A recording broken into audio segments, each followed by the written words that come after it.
Pohon apel ajaib. Suatu ketika, di negeri para peri dan raja-raja, hiduplah seorang pria egois bernama Tune yang punya 3 anak perempuan yang sulung dinamai Mono karena ia punya 1 mata saja. Yang kedua bernama Stereo karena ia gadis biasa. Yang ketiga Dolby karena ia punya 3 mata. Tapi karena si putri tengah bertampang biasa-biasa saja, ia diremehkan oleh saudari-saudarinya dan dibenci oleh ayahnya. Mereka memberinya pakaian kasar dan tak ada makanan kecuali sisa mereka. Sesekali, Stereo harus pergi ke hutan untuk mengembalakan kambing-kambing mereka. Dan ia jadi amat kelaparan karena saudari-saudarinya hanya memberinya sedikit makanan pagi tadi. Ia duduk di atas bukit dan menangis. Lalu datanglah peri baik dan berkata, "Mengapa kau menangis, Stereo?" "Karena aku punya 2 mata seperti orang biasa. Karena itulah ayah dan saudari-saudariku tak suka padaku dan nyaris tak memberiku makan. Hari ini mereka telah memberiku amat sedikit, jadi aku masih lapar." "Aku akan mengubah kambingmu menjadi kambing ajaib. Lalu setiap kali kau berkata pada kambing kecilmu, 'Kambing kecil, berilah aku irama, beri makanan yang bisa kucerna.' Dan segera si kambing akan mulai menari dan sebuah meja penuh makanan lezat akan muncul di hadapanmu, yang mana kau bisa makan sebanyak yang kau mau. Dan saat kau sudah puas, kau harus bilang, 'Kambing kecil, berhentilah. Perutku kenyang. Cukuplah.'" Dengan kata-kata itu, si peri pergi dan Stereo bernyanyi, "Kambing kecil, beri aku irama, beri makanan yang bisa kucerna." Dan segera si kambing hitam mulai menari dan sebuah meja penuh makanan lezat nan langka muncul. Stereo mulai makan dan saat ia selesai, ia berkata, "Kambing kecil, berhentilah. Perutku kenyang. Cukuplah." Dan segalanya cepat lenyap. Saat malam tiba, ia pulang dengan kambing-kambingnya dan menemukan piring yang ditinggalkan saudari-saudarinya penuh dengan makanan sisa. Ia tidak menyentuhnya. Kali pertama dan kedua ia melakukan ini, para saudari tak curiga. Tapi saat ia melakukan yang sama lagi di pagi ketiga, mereka jadi curiga dan berkata, "Ada yang tidak beres dengan Stereo karena ia telah meninggalkan makanannya 2 kali dan tak menyentuh apapun yang ditinggalkan untuknya. Ia pasti sudah menemukan cara hidup lain." Jadi mereka bertekad agar Mono harus pergi bersama si gadis saat ia membimbing kambing ke padang dan memperhatikan apa yang terjadi dan melihat apa ada orang yang membawakan makanan atau minuman. Saat Stereo baru akan berangkat, Mono berkata ia akan pergi bersamanya untuk melihat apakah ia menjaga kambing dengan baik. Tapi Stereo sudah menebak niat kakaknya dan sambil menggembala kambing ke tempat rumput terbaik, dia berkata, "Mari duduk dan aku akan bernyanyi untukmu." Jadi Mono duduk. Karena ia agak lelah dengan berjalan tak seperti biasa dan panas matahari, Stereo bernyanyi merdu hingga kakaknya tertidur.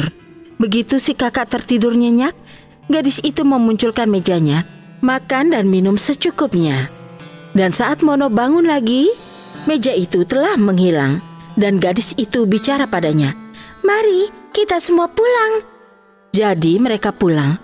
Dan setelah Stereo meninggalkan sisa makanan tak disentuh, si ayah bertanya apa yang telah Mono lihat. Dan dia mengaku bahwa dia telah ketiduran. Pagi berikutnya, si ayah menyuruh Dolby untuk mengikuti kakaknya Stereo. Jadi Dolby memberitahu kakaknya bahwa ia akan ikut pagi ini. Tapi Stereo sudah menebak niatnya dan membimbing kambing lagi ke tempat makan terbaik. Lalu ia meminta adiknya duduk dan ia akan bernyanyi untuknya. Dan Dolby melakukannya. Lalu Stereo mulai bernyanyi seperti sebelumnya. Berangsur-angsur Dolby menutup 2 dari 3 matanya dan tidur. Tapi mata ketiga masih terbuka. Tetapi Dolby dengan licik menutupnya pula. dan pura-pura tertidur. Padahal ia masih mengawasi, dan segera Stereo mengira semua aman mengulang mantranya. Dolby menyaksikan semua kejadiannya, dan setelahnya Stereo membangunkannya sambil berkata, "Ayo kita pulang." Saat mereka tiba di rumah, si bungsu memberitahu ayahnya ia kini tahu mengapa Stereo tak mau makan makanan sisa.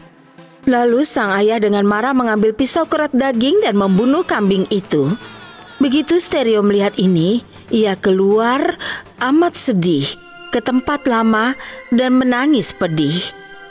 Seketika, si peri baik berdiri di depannya lagi dan bertanya mengapa ia menangis.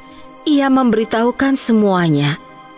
"Stereo, mohonlah pada saudari-saudarimu untuk memberimu organ-organ kambing itu dan kubur mereka dalam tanah di depan pintu rumah, dan kemujuranmu akan datang." Sambil mengatakan itu, ia menghilang. Stereo pulang dan berkata pada saudari-saudarinya, "Saudari-saudari, berikanlah aku beberapa bagian dari kambing itu. Aku tak ingin yang lain, hanya organnya saja." Dengan bodohnya, mereka memberikan itu padanya, dan diam-diam ia menguburkannya di depan pintu. Pagi berikutnya, mereka menemukan di depan rumah ada pohon yang amat indah, berdaun perak, dan apel-apel emas bergelantungan di cabang-cabangnya. Begitu si ayah melihatnya, ia menyuruh Mono memetik beberapa apel. Mono memanjat pohon dan menarik satu cabang ke arahnya untuk memetik buah. Tapi cabang itu berbalik lagi jauh dari jangkauan tangannya. Itu terjadi berulang kali hingga ia terpaksa menyerah. Lalu si ayah menyuruh Dolby melakukannya, tapi hal yang sama terjadi. Akhirnya si ayah tak sabaran hingga ia memanjat pohon itu sendiri. Tapi ia tidak lebih berhasil dari kedua putrinya. Stereo kini berpikir ia ingin mencoba. Jadi ia memanjat pohon dan langsung menyentuh cabang, dan apel emas jatuh ke tangannya. Ia mengisi celemeknya dengan apel. Si ayah mengambil semua itu darinya. Suatu pagi, ketiga bersaudara berdiri bersama di bawah pohon. Saat dari kejauhan, seorang satria muda sedang menunggang ke arah mereka. "Pergi sana, Stereo, supaya kami tak perlu malu olehmu." Dan mereka menutupinya dengan tong kosong di dekat sana yang juga berisi apel-apel emas. Segera si ksatria menghampiri pohon itu. Ia berhenti untuk mengagumi pohon ajaib itu dan bertanya milik siapakah itu. Karena ia ingin minta satu ranting saja, Mono dan Dolby menjawab pohon itu milik mereka. Mereka coba mencabut satu cabangnya untuk si ksatria, tapi cabang-cabangnya melenting balik begitu mereka menyentuhnya. "Ini aneh sekali. Katanya pohon ini milik kalian, tapi kalian tidak bisa memetik buahnya." Saat mereka bicara, Stereo menggelindingkan sebuah apel emas dari bawah tong hingga itu bergulir ke kaki si ksatria. Saat ia melihat apel itu, ia terpana dan bertanya dari mana itu. Mono dan Dolby berkata mereka punya saudari lain, tapi mereka tak mau dia terlihat. Tapi ksatria itu ingin melihatnya dan memanggil, "Hei kau, kemarilah." Maka segera Stereo muncul dari bawah tong. Si ksatria tercengang melihat kecantikan luar biasa si gadis dan berkata, "Astaga, kecantikanmu tidak pernah kulihat sebelumnya. Maukah kau menikahiku? Aku bisa mengabulkan apapun yang kau mau." "Iya, aku akan menikahimu, tapi dengan satu syarat. Bawalah aku bersamamu. Di sini aku menderita kelaparan dan kehausan, dan menderita dari pagi sampai larut malam. Bawa dan selamatkan aku." Mendengarkan itu, si ksatria mengangkat Stereo ke sadelnya dan membawanya pulang ke istana ayahnya. Dan setelahnya, ia menikahi gadis itu dan pernikahannya amat bahagia. Pohon itu masih jadi milik Stereo dan tak ada orang lain yang bisa menyentuh atau menebangnya. Tamat. Kotak ajaib bisa bicara. Pada suatu masa, ada seorang pengelana muda yang berkelana ke segala tempat di dunia ini karena ia suka melihat beragam negeri. Suatu hari, saat ia sedang berjalan, ia memungut sebuah kotak. Ia membukanya dan si kotak ajaib bicara padanya. "Apa yang kau inginkan?" Ia amat ketakutan, tapi ia tidak membuang kotak itu. Ia hanya menutupnya erat-erat dan menaruhnya dalam kantungnya. Lalu ia terus saja berkelana makin jauh. Saat ia berjalan, ia bicara pada dirinya. Kalau dia berkata padaku lagi, "Apa yang kau inginkan?" Aku akan lebih tahu harus jawab apa kali ini. Jadi ia mengeluarkan kotak ajaib dan membukanya. Dan lagi-lagi ia bertanya, "Apa yang kau inginkan?" "Topiku penuh dengan emas." Segera, topi itu penuh uang logam emas. Jadi kini ia tidak butuh apa-apa. Jadi, ia terus berjalan jauh, lewat hutan lebat.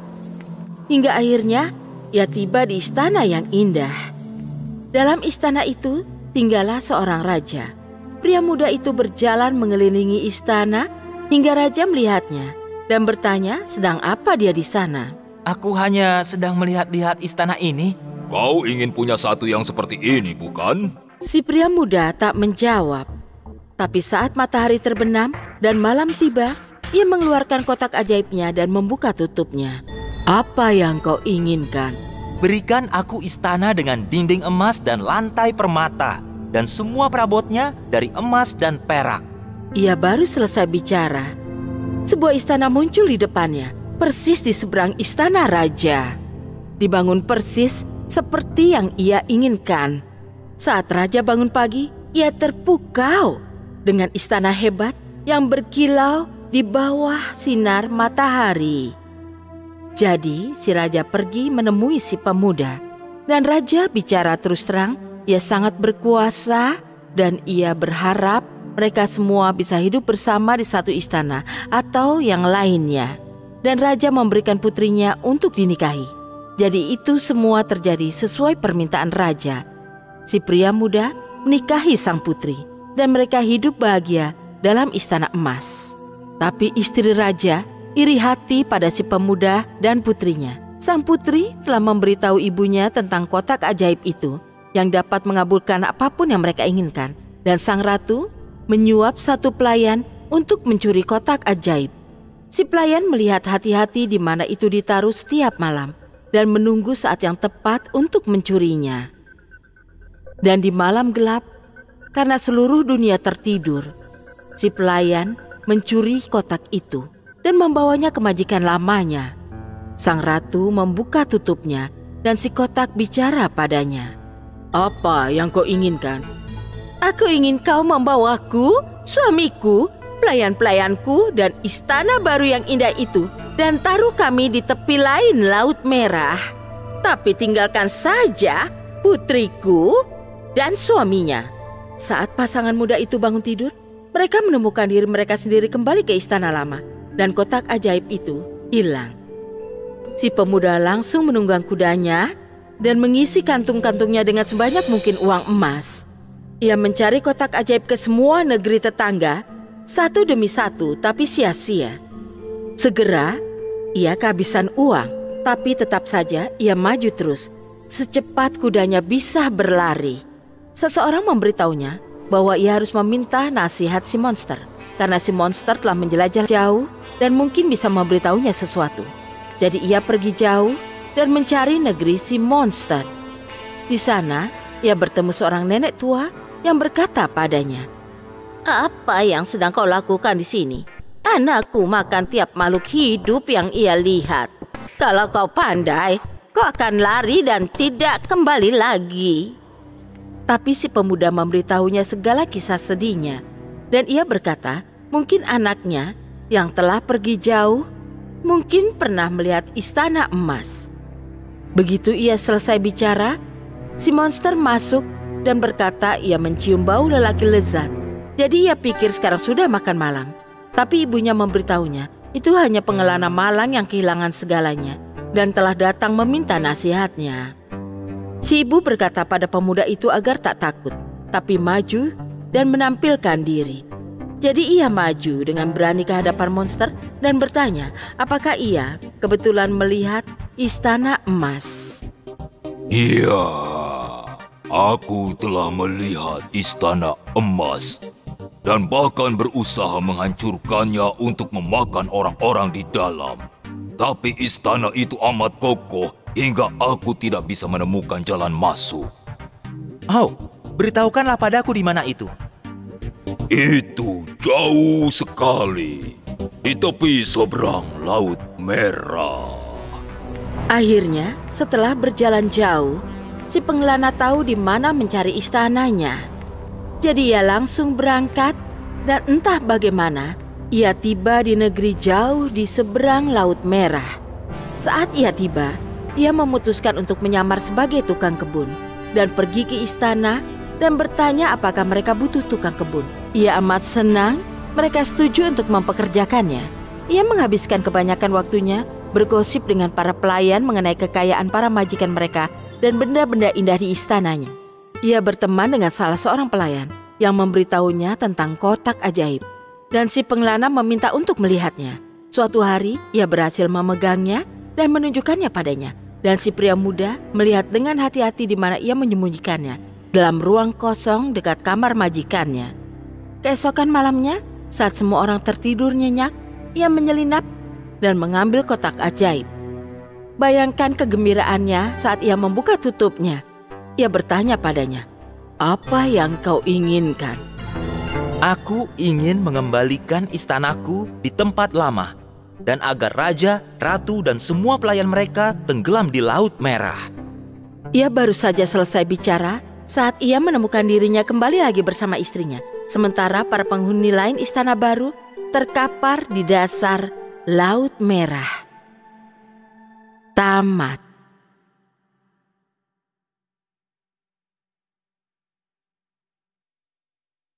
Kolam permohonan ajaib.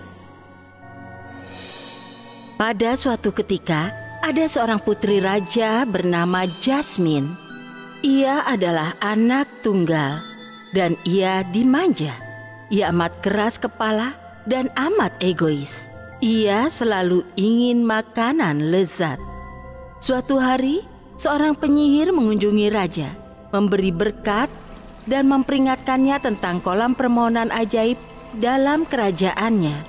Baginda, aku datang ingin memperingatkan Baginda tentang kolam ajaib di kerajaan Baginda yang... Di saat bersamaan, Jasmine cilik lewat di balairung dan melihat si penyihir bicara pada ayahnya.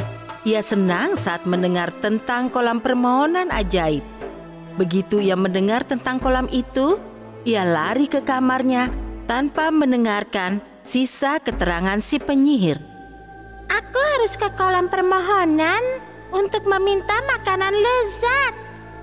Keesokan paginya, Jasmine bersiap-siap dan mulai perjalanan ke kolam itu. Di tengah hari, ia tiba di sana dengan sedikit uang emas dalam kantungnya. Ia ingin memohon banyak hal, seperti kue lezat, es krim, hamburger, pizza, ayam goreng, coklat, biskuit, dan banyak lagi. Tapi saat ia membaca papan peringatan di tepi kolam, ia jadi kecewa. Tulisannya, satu permohonan tiap orang. Kolam ajaib, kabulkanlah permohonanku. Beri aku guci yang akan beri aku makanan.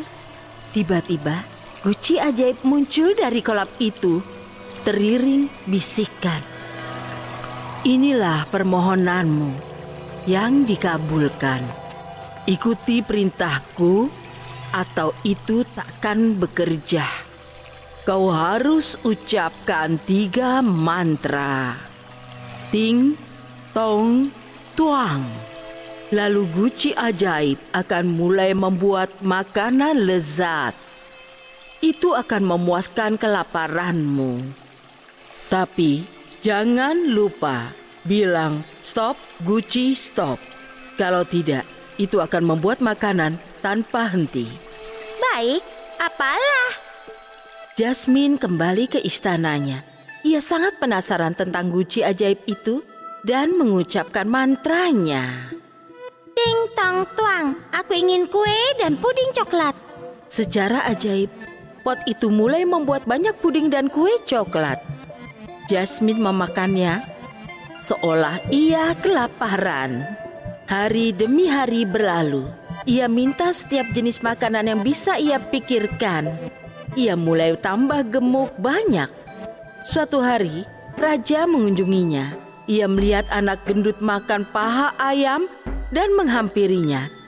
Ia tak sadar itu putrinya sendiri hingga ia sudah dekat. Ia terkejut dan berkata, "Oh, putriku sayang, apa yang telah kau lakukan?" Ayah, beberapa hari yang lalu aku mengunjungi kolam ajaib dan meminta guci makanan ajaib. Sejak hari itu, aku memohon makanan. Dan kemarin malam aku lupa mantra untuk menghentikan guci itu. Raja menyadari betapa egois dan rakusnya dia. Raja memeluk putrinya yang menangis dan berkata, "Putriku, kau tidak pernah mendengar siapapun. Aku tahu kau mendengar penyihir bicara tentang kolam ajaib, tapi kau pasti tidak mendengarkan semuanya." "Baginda, aku kemari untuk memperingatkanmu tentang kolam ajaib dalam wilayahmu yang mengabulkan permintaan. Tapi itu semua ada akibatnya. Itu kolam ajaib jahat. Sebaiknya Baginda segera menghancurkannya." "Kini kau tahu, putriku, mengapa ini terjadi." Lalu, raja memanggil para prajuritnya dan memerintahkan, "Ambil guci itu dan bakar itu." Segera, para prajurit menjalankan perintah. Mereka menaruh guci itu di perapian dan melihatnya sampai itu meleleh dan jadi abu. Setelahnya, putri raja mulai berolahraga tiap hari dan dengan cepat kembali seperti semula. Setelah itu, mereka hidup bahagia selamanya. Moral cerita ini, jangan bertindak kalau baru dengar separuh ceritanya. Tamat. Botol ajaib. Abu adalah seorang nelayan. Ia tinggal dekat pantai dan telah memancing selama yang ia ingat. Saat ia masih muda, ia diam di laut sepanjang malam. Paginya, ia akan kembali dengan tangkapan besar ikan segar yang akan ia jual di pasar lokal. Kini, usia Abu hampir 80 tahun dan terlalu tua untuk pergi melaut. Jadi ia hanya melempar jala dari tepi pantai 4 kali sehari. Ia akan makan beberapa ikan dan sisanya ia jual untuk sedikit uang. Suatu hari, ia pergi ke laut pagi-pagi. Ia melemparkan jala ke air dan setelah beberapa lama, ia merasakan sesuatu yang berat di jalannya. Ia menarik terus-menerus. Perlu sekuat tenaga agar jalannya sampai ke tepian. Dan ternyata ada bangkai keledai di jala itu. "Oh, tidak!" teriaknya. "Segala upaya ini untuk bangkai keledai. Aku harus bagaimana? Aku akan makan apa?" Jadi ia teringat Raja Salomo yang terkenal dengan kebijaksanaannya. Lalu Pak Tua sekali lagi menebar jala ke air. Segera ia merasa menangkap sesuatu. Kali ini jalannya lebih berat lagi. Dengan sekuat tenaga lagi, Abu pelan-pelan menarik jala itu ke tepian. Dan di dalamnya ada satu tong penuh pasir. "Oh, tidak!" serunya lagi. Segala upaya ini untuk tong pasir. Aku harus bagaimana? Aku akan makan apa? Lagi-lagi ia teringat kebajikan Raja Salomo dan memutuskan untuk terus berjuang. Abu menebar jalannya ke air ketiga kalinya. Kali ini sesuatu yang lebih berat terjerat di jala. Seperti suara panci yang dipegang dan dibenturkan. Tebak, apakah itu? Sekumpulan panci dan wajan. Semuanya berkarat dan tak berguna. Maka Abu menatap langit dan berseru, Mengapa aku begini? Aku hanya kuat menebar jala 4 kali sehari. Dan aku telah melakukannya 3 kali. Kalau aku tidak menangkap ikan di kali keempat, aku akan mati kelaparan hari ini. Mengapa aku malah menangkap semua rongsokan ini? Sambil menggumamkan doa, Abu melemparkan jalannya 1 kali terakhir. Kali ini, sesuatu yang lebih berat lagi terjerat di jala. Abu harus berjalan ke kedalaman air untuk menarik jala itu. Ia melihat itu adalah sebuah botol kuningan. Kali ini, Abu merasa senang. Walaupun ia tidak menangkap ikan, botol kuningan itu tampak utuh. Mungkin ia bisa menjualnya untuk uang emas dan membeli cukup makanan sampai bulan depan. Tapi ia melihat ada segel timah di botol itu. Dan saat melihat seksama, Abu sadar bahwa segel itu milik Raja Salomo. Ia kini amat ingin tahu ada apa dalam botol itu. Ia membuka segel itu dengan pisau. Begitu segel terbuka, sesosok makhluk gaib raksasa keluar dari botol. Ia tumbuh setinggi 100 kaki dengan raungan keras. Abu ketakutan hingga berteriak. Makhluk itu melihat Abu dan menyusut hingga 10 kali. Jadi ia bisa bicara dengan Abu. Nelayan, kaukah yang membebaskanku? Serunya. Aku? Ya Pak Jin. Namaku Abu. Abu? Nama yang bagus. Kata jin itu sambil tersenyum. Aku telah lama terkurung dalam botol itu. Terima kasih nelayan Abu. Nah, katakan, bagaimana cara kau ingin mati? Mati, tapi aku membebaskanmu. Mengapa kau ingin membunuhku? Aku dikurung dalam botol itu oleh Raja Salomo. Tapi Salomo memerintah negeri ini hampir 2000 tahun yang lalu. Ya, persisnya 1800 tahun lalu. Aku memberontak terhadapnya. Salomo mengalahkanku dan mengurungku dalam botol. Lalu, dia menyuruh botol ini dilempar ke laut. Aku menyesali kesalahanku sejak itu. Tapi, itu artinya aku telah membebaskanmu dari penjara. Mengapa kau ingin membunuhku? 1000 tahun pertama, aku berharap seseorang akan membebaskanku. Aku bersumpah akan memberikan orang itu kekayaan. Tapi tidak seorang pun datang. Lalu karena marah aku bersumpah akan membunuh orang yang membebaskanku.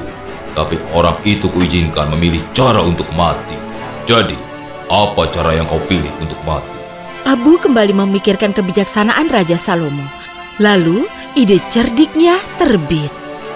Jadi, Jin, kau mengaku Salomo mengurungmu ke dalam botol itu. Tapi aku tidak percaya padamu. Apa? Seru si jin, suaranya menggelegar bagai guntur. Kau begitu tinggi, tanganmu seperti batang pohon. Mustahil kau muat dalam botol kecil itu. Aku tidak peduli kalau aku mati, tapi aku tidak mau dibunuh oleh pembohong. Dasar nelayan rendah. Aku mungkin jahat, kejam, dan membuat sumpah bodoh. Tapi aku tidak pernah berbohong seumur hidup.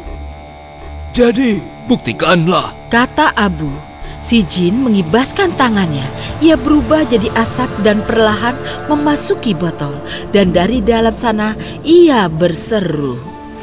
Kau sudah lihat kan? Aku bisa muat dalam botol ini. Abu cepat-cepat memungut segel timah dan mengurung jin itu dalam botol lagi. Jin itu berusaha keras untuk keluar, tapi ia tidak bisa merusak segelnya. Lalu jin itu meraung. Tapi ia menenangkan diri dan bicara dengan licik. Kau menipuku. Aku menyerah. Kau terlalu cerdik untukku, Abu. Ini aku ingin keluar dari botol ini dan bersumpah akan membuatmu jadi muda lagi. Bagus kan? Ini bebaskan aku, Abu. Hadiahmu menantimu. Abu mendengarkan dengan tenang dan dengan senyum cerdik ia berkata, Kau pikir aku ini bodoh? Aku telah hidup dengan baik dan tak butuh apapun lagi. Mungkin aku tua, tapi tak sebodoh itu membebaskanmu lagi. Selamat tinggal. Oh, tunggu. Biar ku tawarkan yang lain untukmu. Abu melemparkan botol itu kembali ke dalam laut dan bersyukur nyawanya selamat. Tamat. Kepiting emas ajaib. Alkisah, ada seorang nelayan dan istrinya, yaitu Jack dan Ilsabil, yang hidup bersama di gubuk jorok dekat pantai. Setiap hari, si nelayan pergi menangkap ikan. Hari itu ia duduk memancing dan menatap ke air jernih. Kailnya terus ke kedalaman air, dan saat ia menariknya keluar, ia menangkap seekor kepiting emas raksasa. Kepiting itu bicara padanya. Dengar nelayan, kumohon biarlah aku hidup. Aku bukan kepiting emas biasa. Aku luar biasa, aku ajaib. Taruhlah aku kembali di air dan biarkan aku berenang. Ya, kau tampak keemasan. Tapi bagaimana aku tahu kau kepiting ajaib? Bung, aku kepiting ajaib yang bisa bicara. Atau kau jadi gila dan bicara dengan hewan? Ya, itu masuk akal. Mungkin aku sudah gila. Tapi kalaupun iya, tidak ada ruginya melepaskanmu, kepiting. Sambil berkata itu, ia menaruh si kepiting kembali ke air jernih, dan si kepiting emas hilang ke dasar. Lalu si nelayan bangun dan pulang ke istrinya dalam gubuk. Jack, apa kau menangkap sesuatu hari ini? Tidak, aku menangkap kepiting emas, tapi dia berkata dia hewan ajaib, jadi aku melepaskannya. Apa kau tidak minta sesuatu lebih dulu? Tidak. Apa yang akan kudapat dari kepiting yang bisa bicara? Ya, bagaimana kalau rumah? Gubuk ini jorok dan bau. Dindingnya retak-retak. Kembalilah dan katakan padanya, kita ingin sebuah rumah kecil yang bagus. Tunggu, jadi si kepiting bicara itu seperti jin lampu. Aku bisa buat permohonan. Aku tidak tahu itu. Sebenarnya aku pun tidak tahu. Tapi tiap kali kau menangkap sesuatu yang emas dan dia berbicara, cari tahu apa dia makhluk dalam dongeng dan mintalah sesuatu. Pria itu tak mau kembali keluar, tapi ia tidak ingin berdebat pula. Jadi ia kembali ke laut dan ia berteriak ke ombak. Kepiting, kepiting di laut, kemarilah. Dengarlah aku, untuk istriku Ilsabil yang baik, ku bawa permohonan untuk kau kabulkan. Kepiting emas muncul dan berkata, Bung, apa katamu tadi? Istriku bilang dia tidak mau tinggal di gubuk kotor lagi. Dia ingin punya rumah yang layak. Dan kau pikir memohon pada kepiting yang bisa bicara akan meningkatkan taraf perumahanmu? Iya, ya. Seperti sebuah permohonan? Baik, permohonanmu terkabul. Pulanglah. Jack pulang dan istrinya berdiri di depan rumah kecil dan berkata padanya, masuklah, lihat, bukankah ini jauh lebih baik? Iya, ini bagus. Kita bisa hidup di sini amat tenang. Iya, mungkin saja. Kita lihat saja. Segalanya lancar selama 1-2 minggu, dan lalu si wanita berkata, dengar suamiku, rumah ini terlalu kecil. Si kepiting emas bisa memberi kita rumah yang lebih besar. Aku ingin tinggal di istana batu besar. Temuilah si kepiting untuk memberi kita istana. Jack punya firasat buruk memohon hal lain pada si kepiting. Tapi ia tetap pergi. Ia berdiri di dekat air dan berkata, kepiting, kepiting di laut, kemarilah, dengarlah aku. Untuk istriku, Ilsabil namanya, ku bawa permohonan untuk kau kabulkan. Halo lagi nelayan, apa permintaannya kini? Oh, Istriku ingin tinggal di istana batu. Kata pria itu dengan sedih. Pulanglah, ia akan berdiri di teras batu. Lalu Jack pulang. Saat ia tiba, yang berdiri di sana adalah istana batu besar. Istrinya berdiri di tangga, bersiap akan masuk. Sambil menggandeng tangannya, Ilsa bicara. "Masuklah, bukankah ini bagus?" Ya, ini cukup. Kita bisa hidup di tempat indah ini dan puas.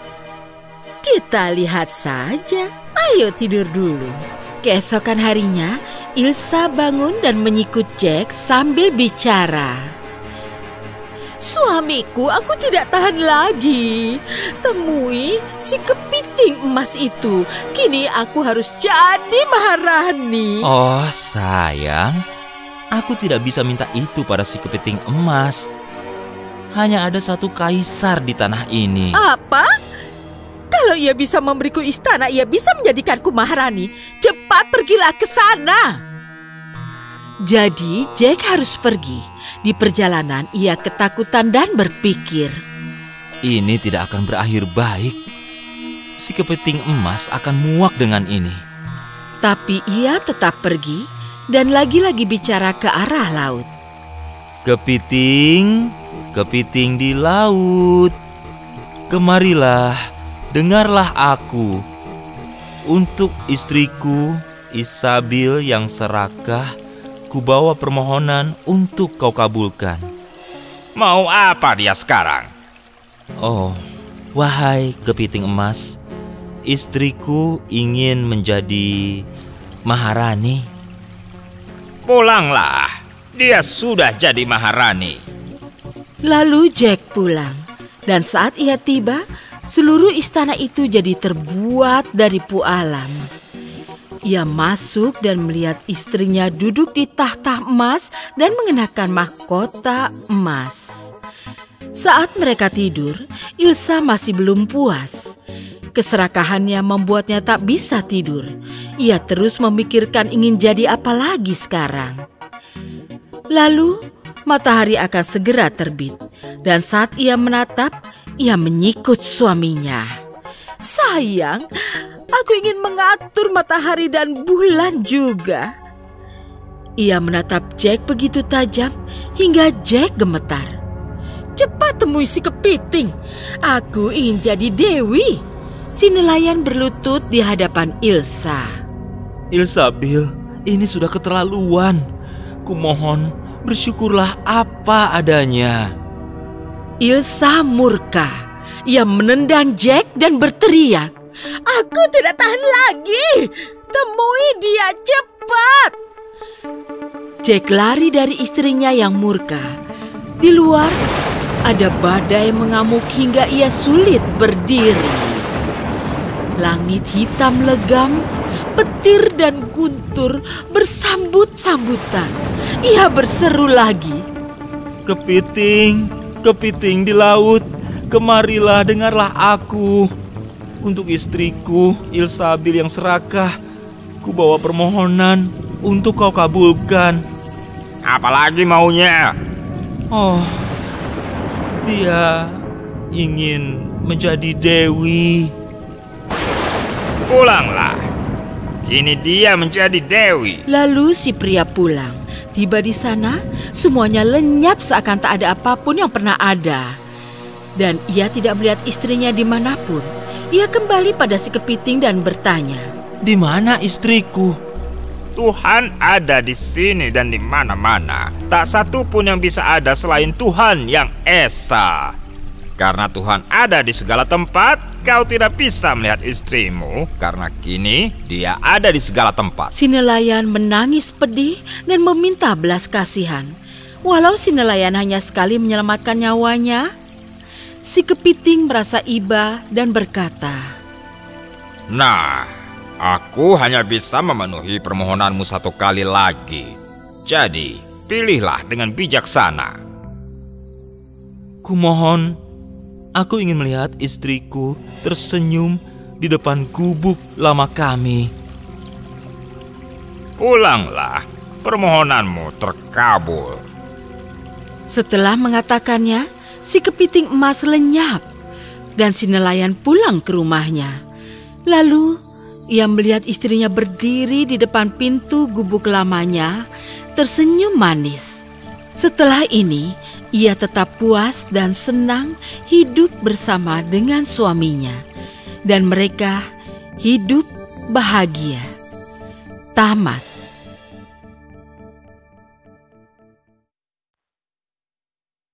Rusa ajaib. Ada dua bersaudara yang saling menyayangi. Orang tua mereka sudah tiada. Saat mereka masih kecil, ibu mereka meninggal dan ayah mereka sakit. Sebelum sang ayah meninggal, ia menikah lagi. Tapi si ibu tiri amat jahat pada mereka. Suatu hari, si kakak bicara kepada adiknya. Adikku, ibu tiri kita memberi kita remah roti untuk makan malam dan mengancam akan mengusir kita. Mari kita lari dan melihat dunia luas. Jadi mereka pergi dan berkelana ke sana kemari sampai sore. Di ujung hari, mereka tiba dalam hutan besar. Hujan mulai turun. Mereka lelah, lapar, dan sedih. Mereka merangkak ke dalam lubang pohon dan tidur sampai pagi. Saat mereka bangun, mereka meninggalkan tempat berteduh dan pergi mencari air. Aku kehausan. Andai kita bisa menemukan sungai kecil. Dengar, kurasa aku mendengar suara sungai. Jadi ia menggandeng adiknya dan lari bersama untuk menemukannya. Ibu tiri mereka adalah penyihir jahat. Ia mengikuti jejak mereka sepanjang malam dan mengutuk semua mata air dan sungai di hutan itu. Dua bersaudara tiba di sungai dan si adik mendengar suara dari arah sungai. Siapapun yang minum aku, jadilah ia harimau. Wah, kakak tunggu, jangan minum. Nanti kau menjadi hewan buas dan mencabikku. Walau kehausan, si kakak tidak jadi minum air itu dan berkata, Adik, aku akan menunggu sampai kita tiba di mata air. Jadi mereka berkelana lebih jauh. Tapi begitu mereka tiba, si adik lagi-lagi mendengar suara dari mata air. Yang minum aku akan jadi serigala. Kakak, jangan minum dari mata air ini. Kau akan berubah menjadi serigala dan memakanku. Lagi-lagi si kakak menahan diri dan berjanji untuk sabar. Tapi ia berkata, Di mata air berikut aku harus minum. Aku haus luar biasa. Tak jauh dari sana ada sebuah sungai kecil indah. Tapi dari dalam airnya si adik mendengar suara. Siapa yang minum aku akan jadi rusa. Kakak, jangan minum, kata si adik. Tapi ia terlambat karena kakaknya sudah minum dan menjadi anak rusa. Tapi ia tidak pergi dan terus ada di dekatnya. Jadi sang adik berkata, Diamlah hai rusa, jangan takut. Aku akan merawatmu. Aku tidak akan meninggalkanmu. Jadi ia melepas kalung emasnya dan memasangnya di leher si rusa. Lalu ia mengumpulkan akar hijau halus dan mengikatnya jadi tali halus yang ia pasang di kalung emas si rusa. Lalu membimbingnya ke dalam hutan. Setelah berkeliling sejenak, akhirnya menemukan sebuah gubuk kecil kosong. Dan ia mengira itu akan jadi tempat berteduh yang baik untuk mereka. Jadi ia membimbing rusa itu dan menutup pintu. Setiap pagi, si adik keluar untuk mengumpulkan buah-buahan sendiri dan rumput segar untuk si rusa yang ia makan dari tangan si adik. Lalu ia pergi dengan si adik dan bermain. Setelah bertahun-tahun mereka hidup sendirian di hutan, si adik telah menjadi gadis cantik dan si anak rusa menjadi rusa besar.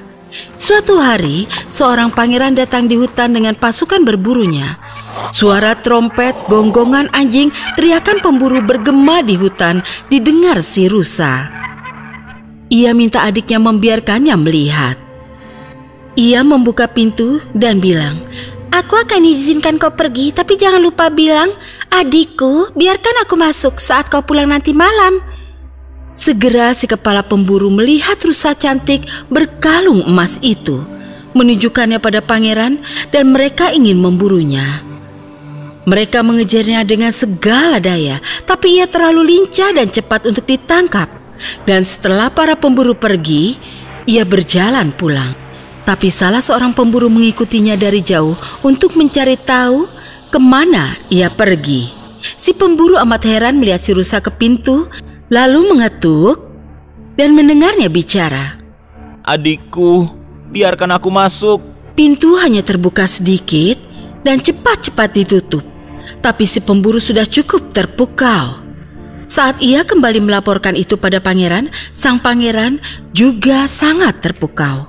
Kita harus mengungkap misteri ini.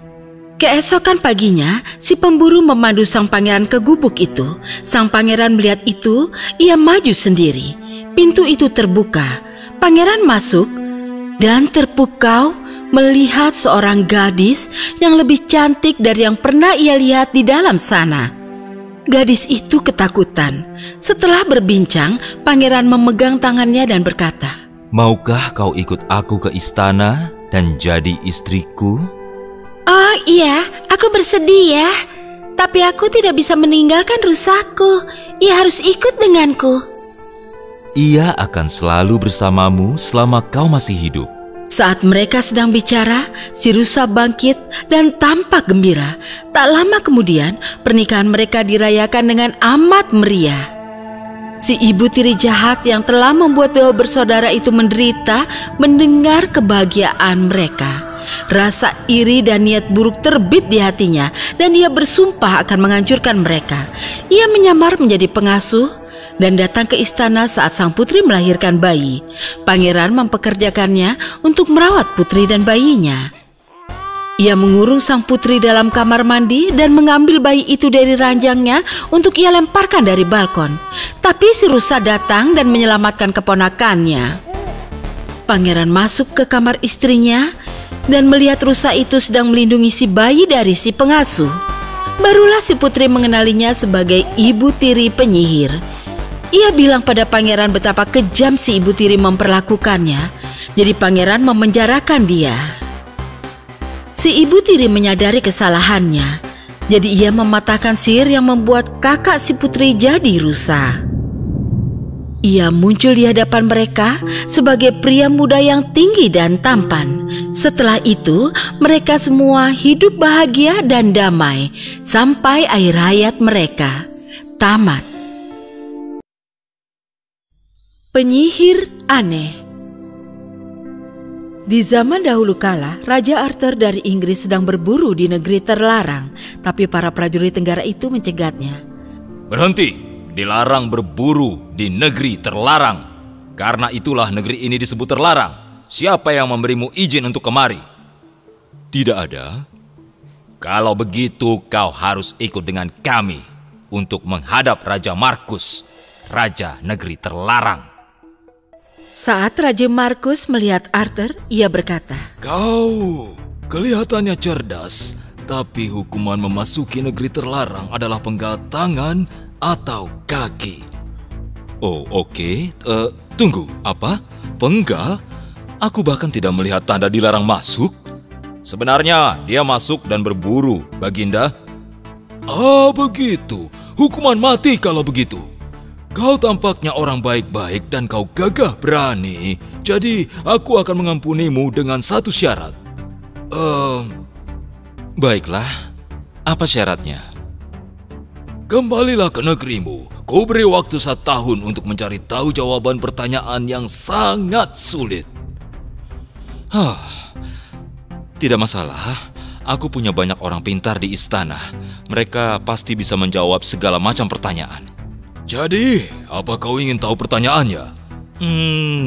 Iya, aku mau. Tunggu, oke. Iya, aku siap. Pertanyaannya, apa yang diinginkan wanita? Wow. Mungkin kita bisa coba dengan tangan kiri itu? Kau punya 1 tahun lalu kami akan ambil tangan kirimu lalu nyawamu. Itu pertanyaan yang mustahil dijawab. Bahkan orang paling bijak di kerajaanku tidak punya jawabannya. Tapi itu bisa dicoba sampai setahun lagi. Kau bebas sekarang dan jangan lupa aku akan menunggu. Raja Arthur kembali ke negerinya dan mulai menanyai siapa saja. Putri raja, permaisuri, pendeta, orang pintar, tapi tak seorang pun punya jawaban. Lalu ia bertanya pada salah seorang dayang. Ya, orang bilang ada seorang penyihir yang tinggal di hutan lebat yang tahu jawaban pertanyaan apapun. Bagaimana kalau Baginda bertanya padanya? Wah, itu aneh. Mengapa penyihir bisa tahu? Ya, aku tidak tahu. Tapi ia seorang wanita dan Baginda sudah bertanya pada semua orang lain di negeri ini. Jadi, itu layak dicoba. Dia minta bayaran apa? Kurang dari 1 tangan? 1 tangan? Mungkin kurang. Agak sulit dipastikan gara-gara inflasi dan kurs. Ya, kalau dia punya jawabannya, aku harus coba. Aku suka tanganku. Jangan pergi sendirian. Bawalah pasukan. Ia bukan orang yang menyenangkan. Baiklah, terima kasih untuk nasihatmu. Malam itu pula Raja Arthur pergi ke rumah nenek sihir. Begitu ia ingin mengetuk, si nenek sihir membuka pintu. Aku telah menunggumu. Aku tahu kalau waktumu telah habis. Oh, kalau kau tahu mengapa aku di sini, katakanlah jawabannya.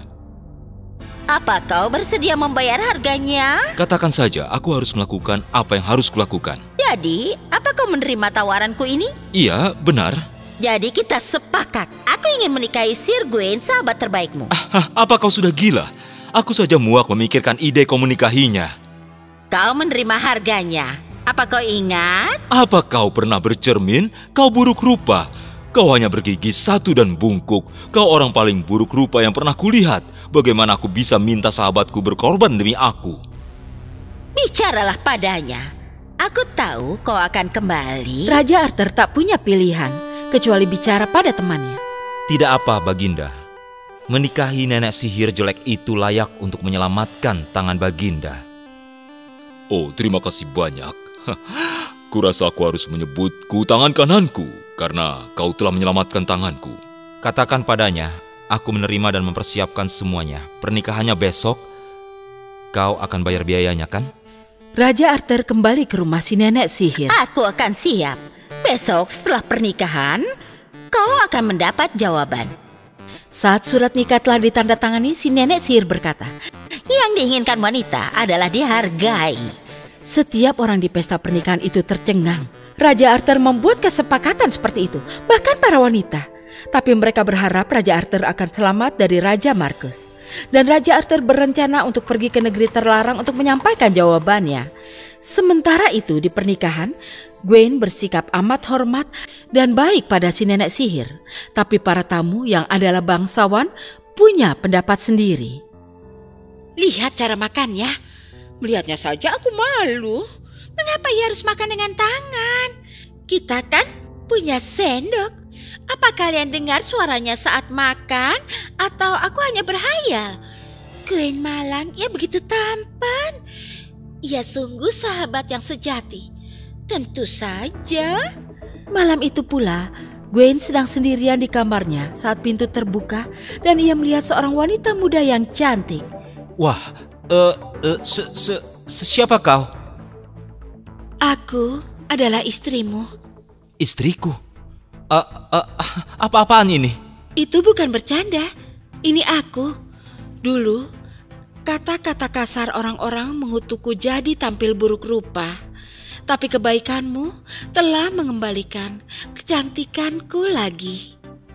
Wah, tapi kau sangat cantik. Apa yang terjadi padamu? Kau memperlakukanku dengan baik dan menunjukkanku kalau aku berharga dan dilindungi.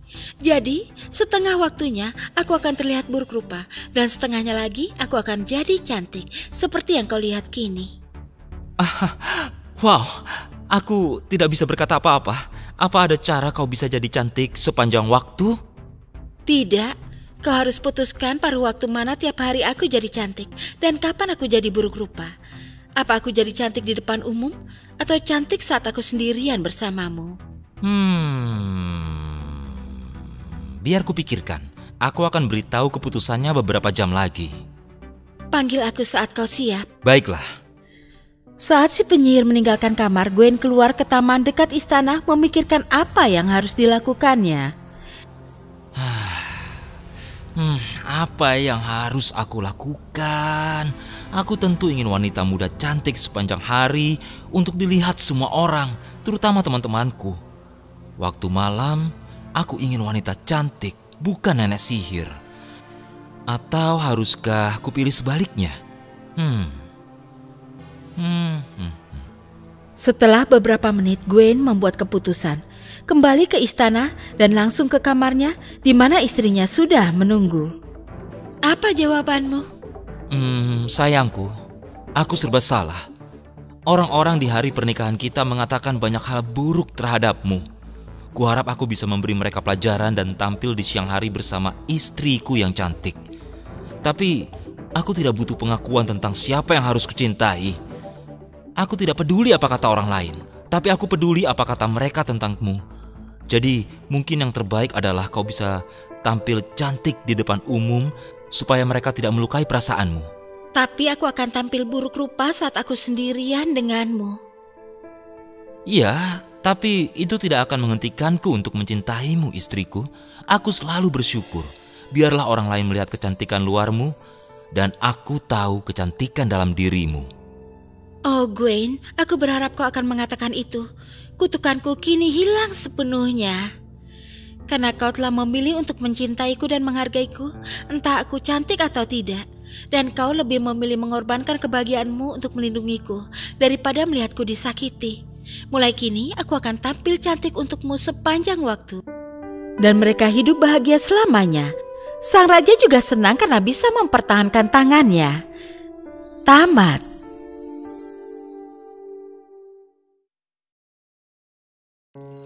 Gerinda ajaib.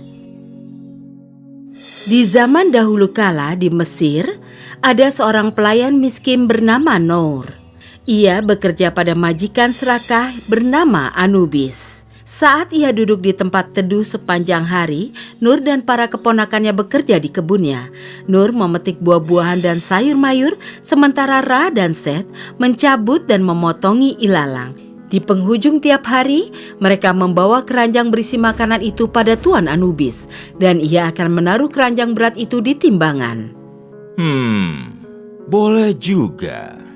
Tapi tiap kali Nur meminta upahnya, ia selalu berseru, Kembali saja besok. Jadi Nur tidak punya uang. Tanpa uang, ia tidak bisa membeli makanan untuk para keponakannya. Suatu hari ia membuka lemari dan lemarinya itu kosong. Aku akan pergi meminta makanan pada Tuan Anubis. Nur mendatangi langsung rumah tuannya. Ia sendiri yang menyambut di pintu, bukan salah seorang pelayannya. Kau mau apa? Aku sangat sibuk. Nur mengintip ke ruang makanannya. Saat ia melihat makanan lezat, ia makin kelaparan. Aku hanya ingin sedikit makanan. Keponakan-keponakanku lapar. Makanan? Aku tidak punya cukup untuk diriku sendiri. Ia berbohong. Pergi sana. Nur yang malang, pergilah dia tanpa makanan untuk dirinya atau para keponakannya.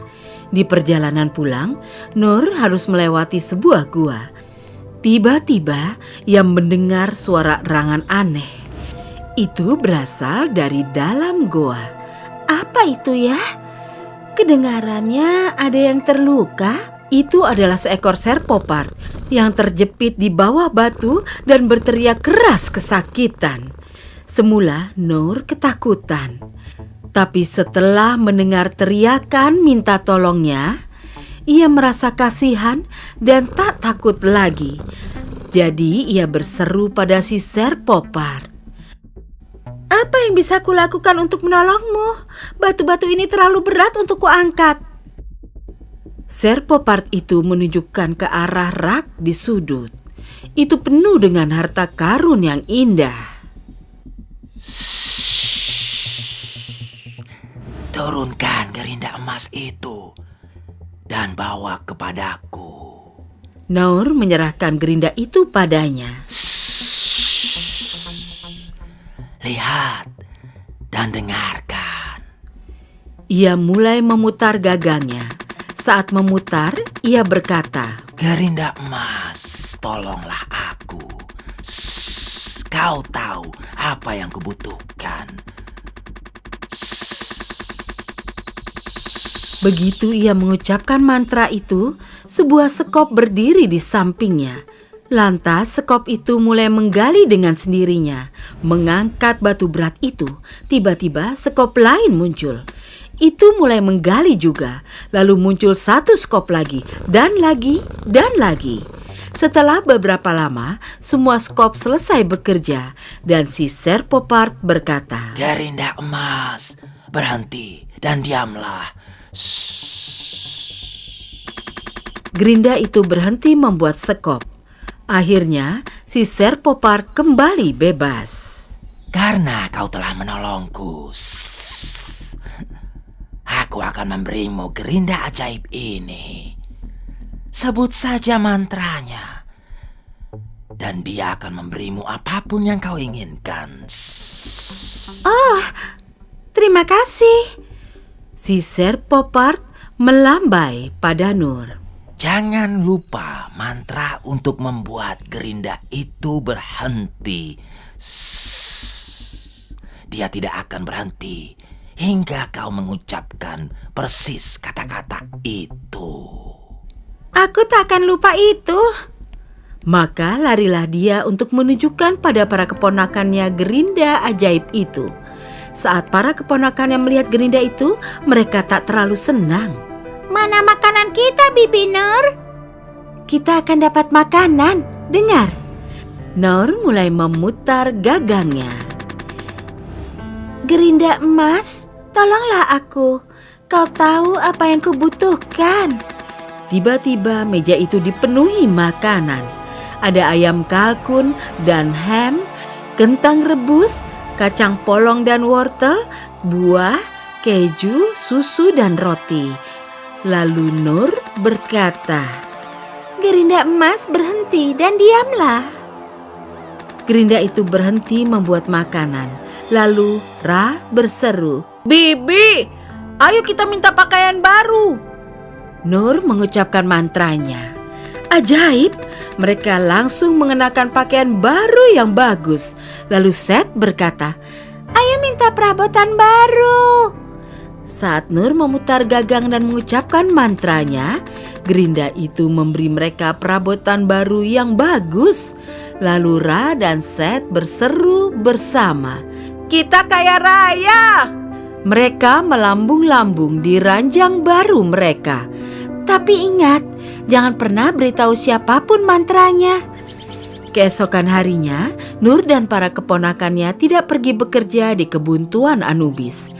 Nur tinggal di rumah untuk menanam bunga.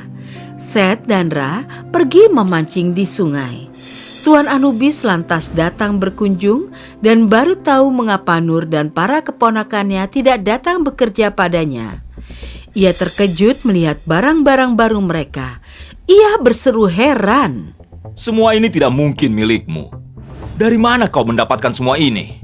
Ini rahasia. Aku tak bisa memberitahumu. Kalau kau tidak memberitahuku, aku akan melapor pada raja. Dia akan memenjarakanmu karena mencuri.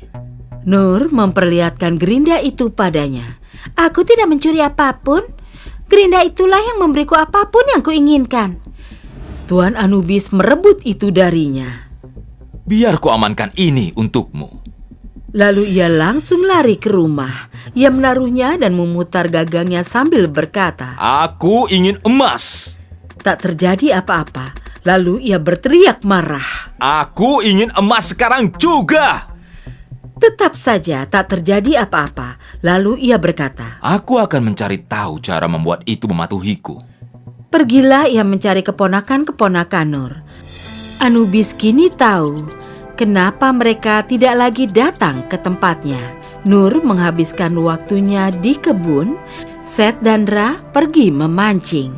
Karena gerinda bisa memenuhi segala keinginannya dan mereka bisa hidup dengan bahagia.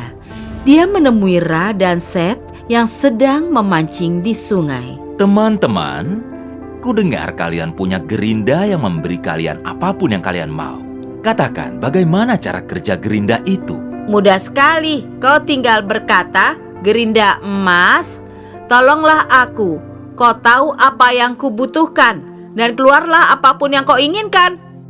Seth cepat-cepat menyenggol kakaknya. Ia berbisik, Itu rahasia. Ra tidak berkata apa-apa lagi. Sangat menarik. Kini Anubis tahu cara kerja gerinda itu.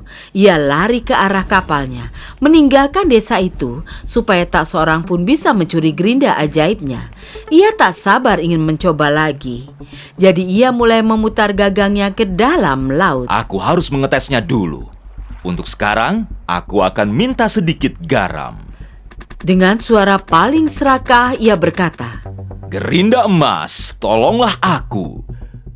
Kau tahu apa yang kubutuhkan. Pastinya gerinda itu mulai membuat garam. Lalu makin banyak garam dibuat sehingga kapalnya penuh garam dan jadi amat berat. Jadi ia berteriak, Berhenti! Berhenti gerinda! Hei, hentikan! Tapi ia tidak tahu mantranya. Jadi gerinda itu tidak berhenti. Segera kapal itu mulai tenggelam karena terlalu berat. Akhirnya kapal itu dan Anubis tenggelam dalam air. Tapi tahukah kalian anak-anak? Gerinda ajaib itu masih terus membuat garam.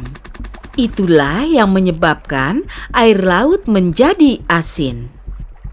Selesai.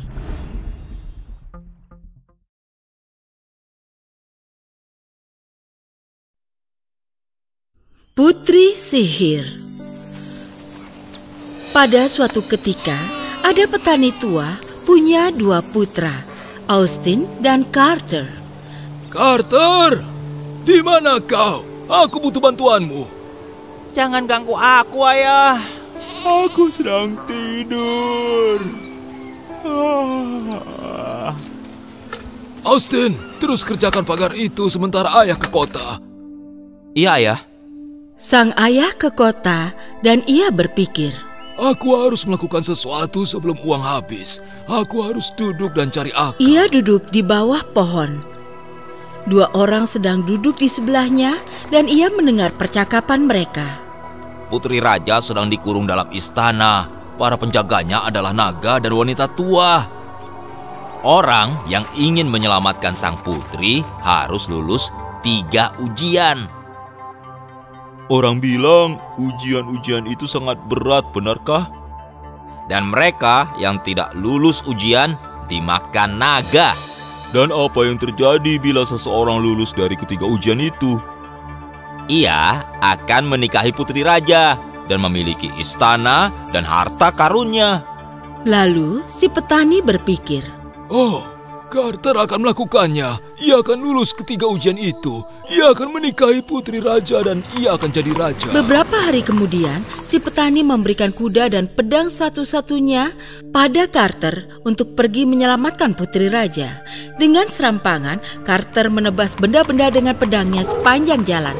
Ia berhati culas. Saat ia melewati sarang semut, ia menghancurkannya. Saat ia minum air dari danau, ia melempari itik-itik kecil dengan batu.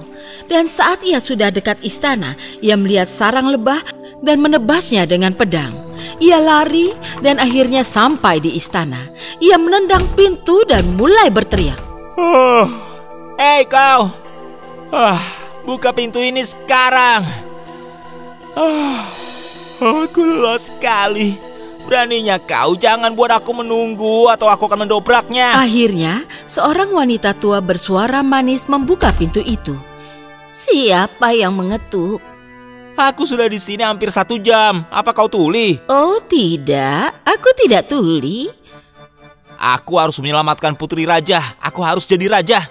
Tunggu, tapi kau harus melewati 3 ujian dulu.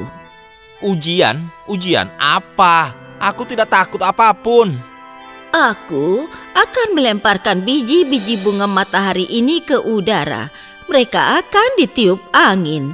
Dan kau harus memungutnya dan menaruhnya dalam kantung ini dalam 1 jam. Apa kau pikir aku gila? Ujian macam apa ini? Aku akan kembali 1 jam lagi. Lalu si wanita tua melemparkan biji-biji itu ke udara, lalu menutup pintu. Ini mustahil. Aku tidak akan memunguti semua biji itu. Saat si wanita tua kembali, ia memberitahu Carter ujian kedua. Ia melemparkan 12 cincin emas ke dalam danau yang dalam. Kau harus memungutinya dalam 1 jam.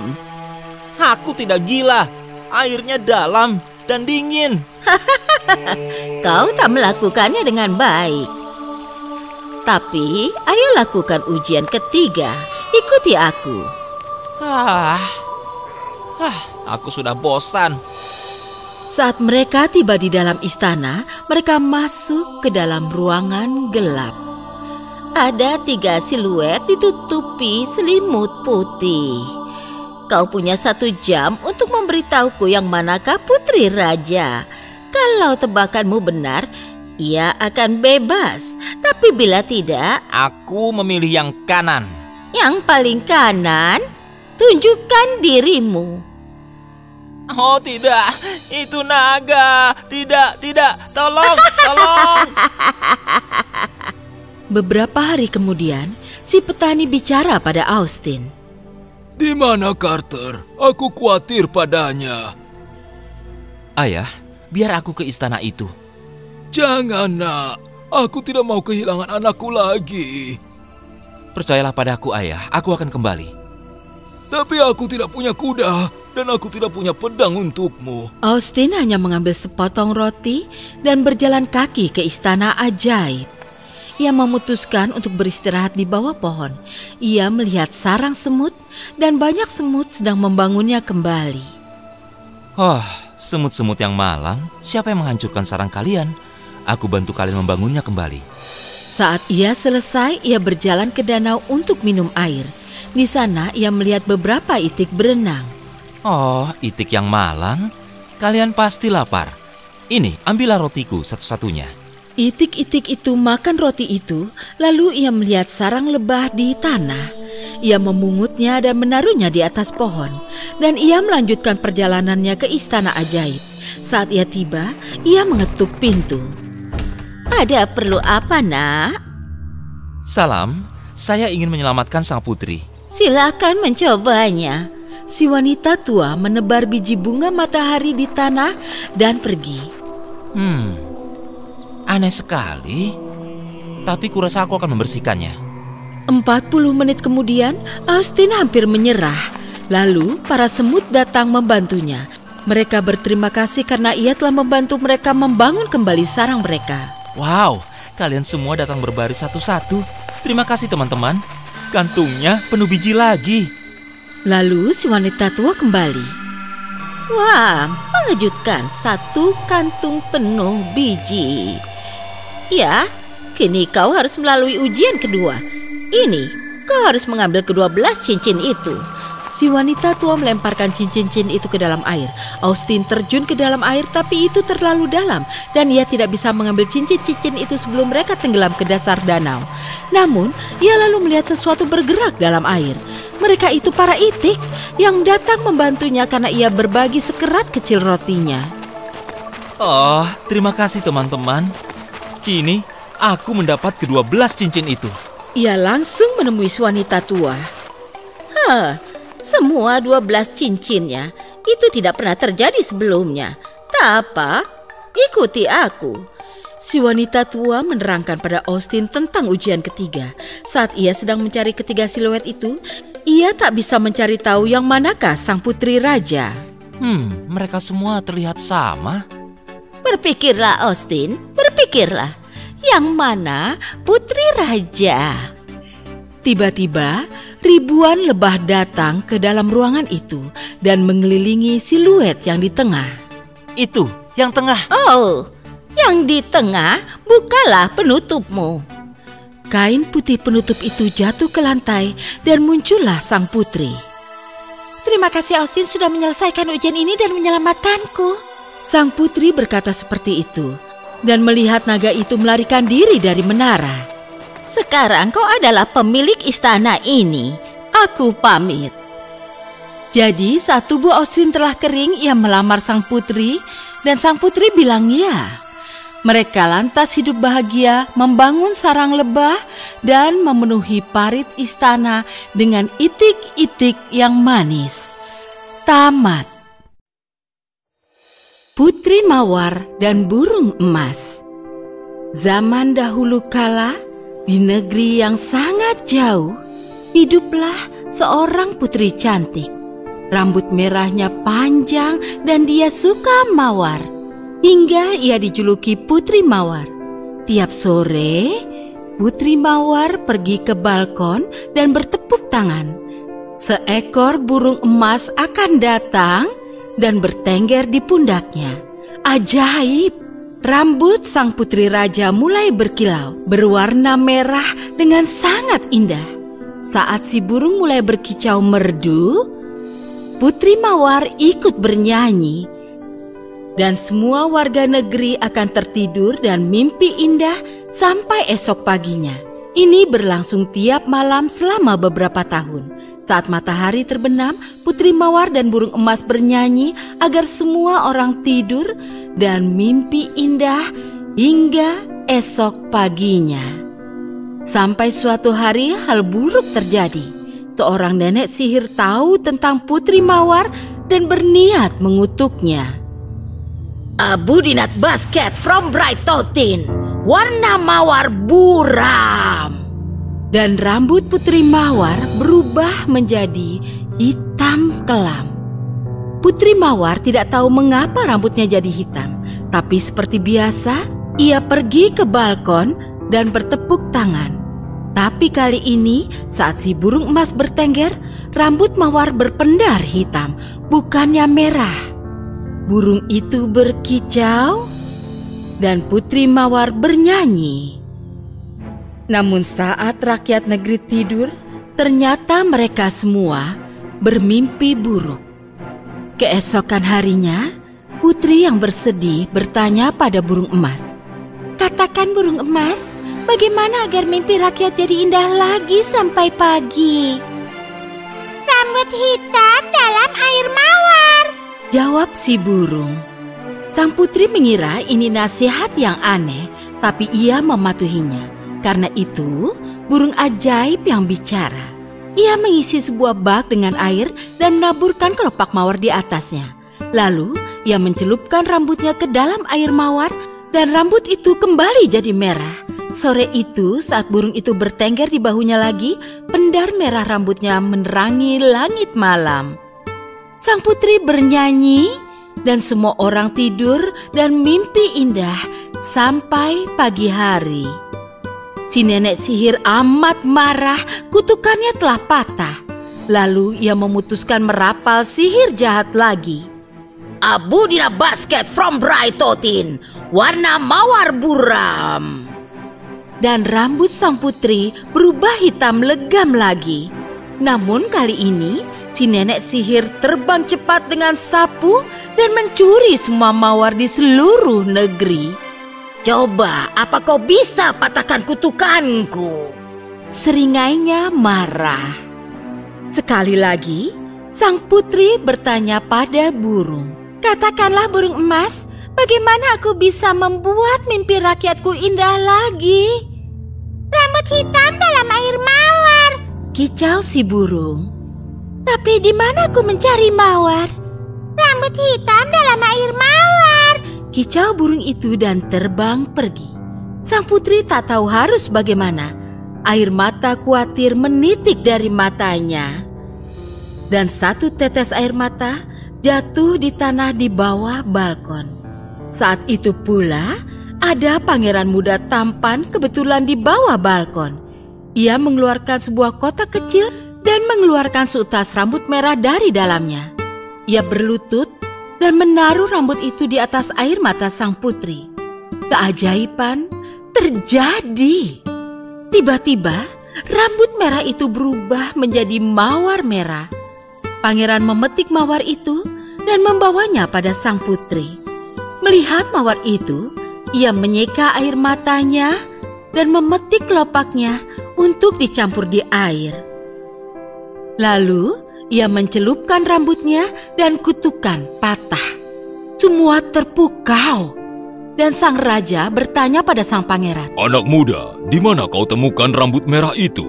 Saat sang putri dan aku masih kecil, aku mengambil seutas rambutnya sebagai tanda kesetiaanku padanya. Dan dia juga mengambil seutas rambutku. "Benar, Ayah." Sang putri memegang kotak kecil. Ia membukanya dan ada seutas rambut pangeran di dalamnya.